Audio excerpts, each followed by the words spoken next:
से एक लेटर जारी हुआ था। उस समय भी कहा जा रहा था कि लेटर को खारिज कीजिए, खारिज कीजिए। वही लेटर को आज अर्जुन मुंडा बोलते हैं कि खंडन कर दिया गया है। उसी लेटर को बोला जा रहा था सरकार की ओर से, हम लोग की ओर से, समाज की ओर से, कि आप उसको खंडन कीजिए, हमको आपको सपोर्ट करेंगे। लेकिन उन्होंने कहा नहीं, उसको हम खंडन नहीं करेंगे। अगर एसटी में आ जाते हैं तो झारखंड में गृह युद्ध का संभावना बनेगा। इस तरह का गलत तरीके से समझा के उनको हमारा डिमांड को साइड किया गया। नहीं तो हर समय आंदोलन सक्सेस रहा है। रेल टेका के बाद भी भारत सरकार ने घुटना टेका है था कि नहीं, इनका डिमांड को पूरा कर दिया जाए। तो रेल टेका, डहर छेका आंदोलन भी किया था, उसमें से भी सरकार को बहुत दबाने का कोशिश किए थे, दबाव डाले भी थे, उसका भी नतीजा कुछ निकला नहीं। जेपी नड्डा से आप लोगों का वार्ता होता है वो भी सफल नहीं होता है। तो क्या लगता है कि अभी अगर महज 1-2 महीना में आप केंद्र सरकार पर दबाव डालना चाह रहे हैं, ये पॉसिबल कितना है? मतलब एक ऑथेंटिक जो है वो क्या हो पाएगा? क्योंकि 5 सालों के दरमियान आपने इस तरह से कुछ भी दबाव उतना ज़्यादा नहीं बना पाए। अगर बना पाते तो शायद आपका कुर्मी एसटी का आंदोलन अब तक नहीं चल रहा होता। क्या लगता है कि आप सफल हो पाइएगा इस 2 महीना के? देखिए, जितने भी आंदोलन हुआ, आज से नहीं, लगभग बहुत पहले से आंदोलन हो रहा है। लेकिन रोड में कुर्मी युवा जब हम लोग जुड़े और कम लगभग 20 वर्षों से रोड में आए, तब जाके आंदोलन तेज हुआ है।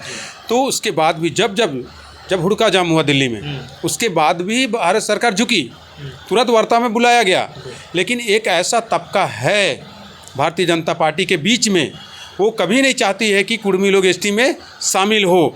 और वही तबका आपका रेल टेका हो या महाजुटान हो, उसके बाद जब भी भाजपा बैकफुट में आके अगर सामने आई, चाहे आपका राष्ट्रीय अध्यक्ष जी का बात हो, जेपी नड्डा जी का बात हो, उन्होंने भी जब आश्वासन दिया, उसके बाद वो जो तबके के लोग हैं उनको लगने लगा कि नहीं, अब तो काम ही लोग का बन जाएगा। तब गलत तरीके से उन लोगों ने राष्ट्रीय अध्यक्ष जी को और गृह मंत्री जी को उन्होंने समझाने का काम किया, उनको बरगलाने का काम किया कि नहीं, ये लोग अगर एसटी में आ जाते हैं तो झारखंड में गृह युद्ध का संभावना बनेगा। इस तरह का गलत तरीके से समझा के उनको हमारा डिमांड को साइड किया गया। नहीं तो हर समय आंदोलन सक्सेस रहा है। रेल टेका के बाद भी भारत सरकार ने घुटना टेका था कि नहीं, इनका डिमांड को पूरा कर दिया जाए। लेकिन वही जो भारतीय जनता पार्टी के बीच में जो कुछ लोग हैं जो नहीं चाहते हैं कि कुर्मी एसटी में आए, वही लोग गलत तरीके से शीर्ष नेताओं को, भारतीय जनता पार्टी के शीर्ष नेताओं को समझा बुझा के इसको रोक के अभी तक रखने में वो लोग सफल हुए हैं। लेकिन इस बार ऐसा नहीं होगा जैसा कि हम लोग को उम्मीद है। इस बार अगर भारतीय जनता पार्टी को सत्ता चाहिए तो कुर्मी को एसटी में शामिल करना पड़ेगा। अगर 2 महीना के दरमियान अगर आप लोग की मांगों को नहीं सुना जाएगा, कुर्मी समाज का क्या स्टैंड रहेगा? क्या बीजेपी, अगर आपकी मांगों को नहीं सुना जाएगा तो बीजेपी की तरफ आप जाएंगे नहीं, जाहिर सा बात है।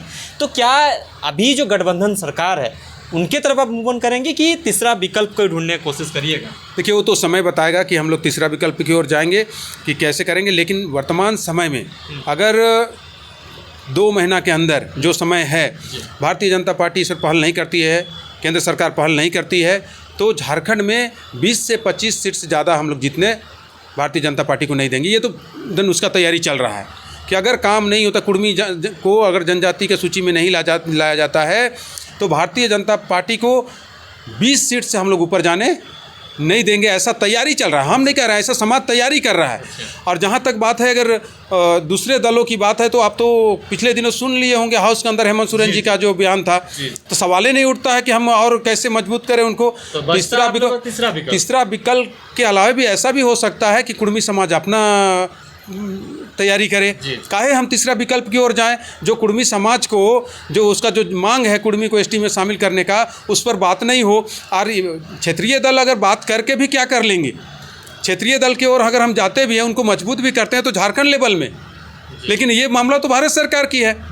तो उसमें प्राथमिकता होगी कुर्मियों का कि जिन्होंने धोखा दिया, जिनके हाथों मेरा मांग है, वो अगर नहीं पूरा कर रहे हैं तो हम उसको कैसे सत्ता में नहीं आने दे, उनको कैसे जीतने नहीं दे। और हो सकता है अगर समाज चाहे तो फिर अपना प्रत्याशी देगा। अगर वैसा समीकरण बना, कोई का अगर मान लीजिए नहीं सुनेगा, तो समाज अपना रणनीति, उस समय कोर कमेटी बैठेगा, अपना रणनीति तय करेगा, उस समय का इंतजार रहेगा, उस समय कैसे चलेंगे हम लोग आगे। लेकिन पहले तय कैसे कर दे कि किसके। लेकिन भारतीय जनता पार्टी को हम लोग कहना चाहेंगे कि आपको अगर सत्ता में आना है तो कुर्मी को एसटी में शामिल करना होगा। मतलब एक चुनौती दे रहे हैं कि इस तरह से अगर नहीं होता तो हम लोग ये परिपाटी अपना सकते हैं। बिल्कुल, आप अगर भारतीय जनता पार्टी अगर कुर्मी को एसटी में शामिल करता है तो इस राज्य में सत्ता काबिज करना तो भूल जाए, हम लोग उनको 20 सीट से भी ज़्यादा ऊपर जाने नहीं देंगे। 20 सीट से भी हम लोग ऊपर जाने नहीं। पिछले बार भी हम लोगों ने कहा के हराया था, पिछले बार भी जो रघुवर दास जी के माध्यम से एक लेटर जारी हुआ था, उस समय भी कहा जा रहा था कि लेटर को खारिज कीजिए। वही लेटर को आज अर्जुन मुंडा बोलते हैं कि खंडन कर दिया गया है। उसी लेटर को बोला जा रहा था सरकार की ओर से, हम लोग की ओर से, समाज की ओर से, कि आप उसको खंडन कीजिए, हमको आपको सपोर्ट करेंगे। लेकिन उन्होंने कहा नहीं, उसको हम खंडन नहीं करेंगे, उसको नहीं ख़त्म करेंगे। हम लोगों ने चैलेंज किया था पिछले विधानसभा में कि आपको 20 से 25 सीट से ज़्यादा जीतने नहीं देंगे। और कोल्हान में जीरो करने में कुर्मी समाज का ही हाथ है। अगर आज कोल्हान में भारतीय जनता पार्टी का एक सीट भी नहीं है, उसमें सबसे बड़ा हाथ है कुर्मियों का। और इस बार भी अगर कुर्मी को, अगर भारतीय जनता पार्टी अगर नहीं ध्यान देती है, फिर वही रवैया रहेगा। एक सीट भी हम लोग जितने कोल्हान से नहीं देंगे। और उसके अलावा भी और बहुत सारे, छोटा नागपुर में भी बहुत सारे ऐसे सीट हैं जहां फिर से हम लोग, भाजपा का जो सीट है आपका सामने रांची में कांके है, इस बार भाजपा का है। अगर नहीं पहल करती है भारतीय जनता पार्टी इस पर, भारत सरकार, तो देखिएगा अगले बार से दूसरे दल की वहाँ विधायक होगा, भारतीय जनता पार्टी का विधायक नहीं होगा। इस बार पूरे जड़ से हम लोग मजबूत कर रहे हैं और खुला चुनौती दे के कि आप अगर नहीं हमको एक कदम आगे नहीं बढ़ते हैं, आप एक कदम आगे बढ़ के देखिए, हम आपको सत्ता देंगे। अगर सत्ता देने नहीं सके तो आप हमको कुर्मी एसटी में शामिल नहीं कीजिएगा। जी, लास्ट सवाल रहेगा सर, आप लोग का जो मुहिम चल रहा है जागरूक करने की, और जागरूक तो हैं ही, लेकिन एक बात है दबाव बनाने की प्रक्रिया जो चल रही है, ये कब से स्टार्ट करें? कोई डेट मेंशन कर सकते हैं क्या इसमें? कब? देखिए, मीटिंग चल रही है, गांव-गांव मीटिंग चल रही है। प्रखंड अध्यक्षों को पूरा तरह से जिम्मेवारी दे दिया गया है। सभी जिला अध्यक्ष प्रखंड अध्यक्षों को देख रहे हैं, घूम रहे हैं।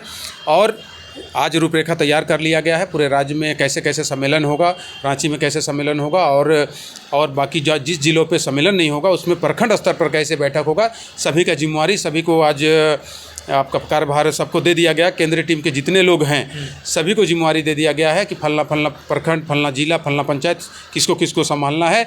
हम लोग का जितने लोग हैं जुटे हुए इस मुहिम में, सभी लोग, आज से कहा गया है कि कोई अपना सारा काम छोड़ के, घर का सारा काम छोड़ के आज से इस मुहिम पे जुड़ जाएंगे। और अगर भारत सरकार अगर हमको एसटी की सूची में शामिल करती है तो हम उसके लिए काम करेंगे, और अगर नहीं करती है तो हम उसके खिलाफ जाएंगे, और इतना खिलाफ जाएंगे कि उनको 20 सीट से ज़्यादा जीतने नहीं देंगे। चलिए, बहुत बहुत धन्यवाद। तमाम चीज़ों की जानकारी हम लेने की कोशिश कर रहे थे। हालांकि विधानसभा चुनाव नज़दीक है, और इस बीच जो है इस तरह का बड़ी ऐलान कुर्मी समाज की तरफ से करना एक चुनौती भरी रहेंगी, क्योंकि 2 महीना है। इस बीच जो है केंद्र सरकार पर दबाव बनाना भी जरूर है, क्योंकि इन लोगों का मांगों को जो है हमेशा ही दरकिनार किया गया है। अब की बार देखा जाए क्या होता है क्या नहीं। बने रहें, देखते रहे तमाम चीज़ों की खबरों के लिए जुड़े रहें हमारे साथ। जहाँ सुबह के तो मालूम हो कि आज 6 सितंबर ला, आज ही के दिन 6 सितंबर 1950 के पूरा बिना वजह के, बिना कारण के हमने के कुर्मी के एसटी के सूची से निकाल दिया गया। 1913 की रिपोर्ट देख ले, 1931 की रिपोर्ट देख ले, ओकर में हमने कुर्मी के एसटी में हले। लेकिन 1950 में कौन कारण ऐसा हो गया जे एसटी के सूची में निकाल दिया। तो आज हमने के 6 सितंबर कुर्मी खातिर ही बहुत दुख के दिन ला, बहुत बुरा दिन ला, आज काला दिन हमने मान सको हैं। तो 6 सितंबर ब्लैक डे फॉर कुर्मी।